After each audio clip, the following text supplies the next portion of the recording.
Good afternoon, and welcome to Next 4 Years, your daily briefing on the evolving actions of the U.S. government under President Donald Trump.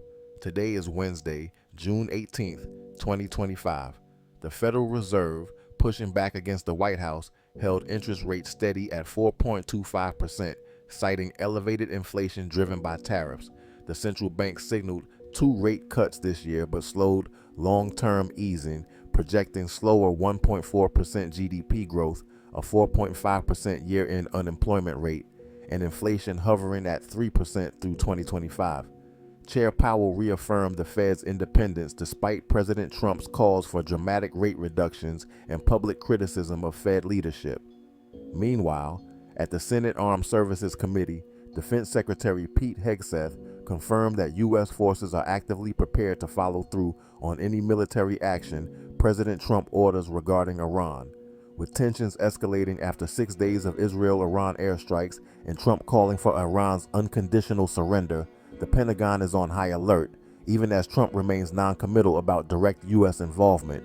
Domestically, Chicago Mayor Brandon Johnson sharply criticized federal threats to deploy troops to the city in support of immigration enforcement, labeling it unconstitutional and vowing legal resistance. His stand echoes nationwide concern as the administration considers extending military-backed immigration crackdowns beyond LA.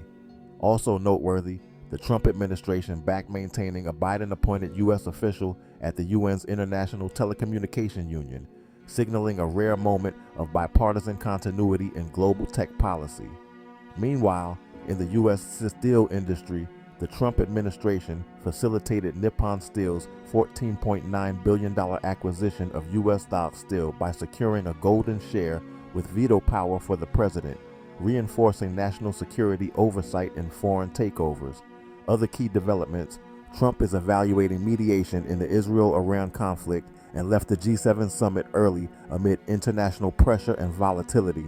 Iran's supreme leader, Ayatollah Khamenei, warned that any U.S. strike would cause irreparable consequences, increasing the stakes around current escalations. The administration is reviewing visa bans on 36 more countries, intensifying its travel and national security restrictions. Over 275,000 federal jobs have been cut in a sweeping government workforce restructuring, now comprising about 12% of civilian federal positions, part of a broader effort to scale back the federal footprint. Today's actions underscore a government balancing internal economic pushback with expanding foreign intervention readiness, domestic security crackdowns, and a strategic tightening of federal authority, highlighting a dynamic pivot in national policy and global posture. Thank you for tuning in to Next 4 Years. Join us again tomorrow for the latest updates on the actions of the U.S. government.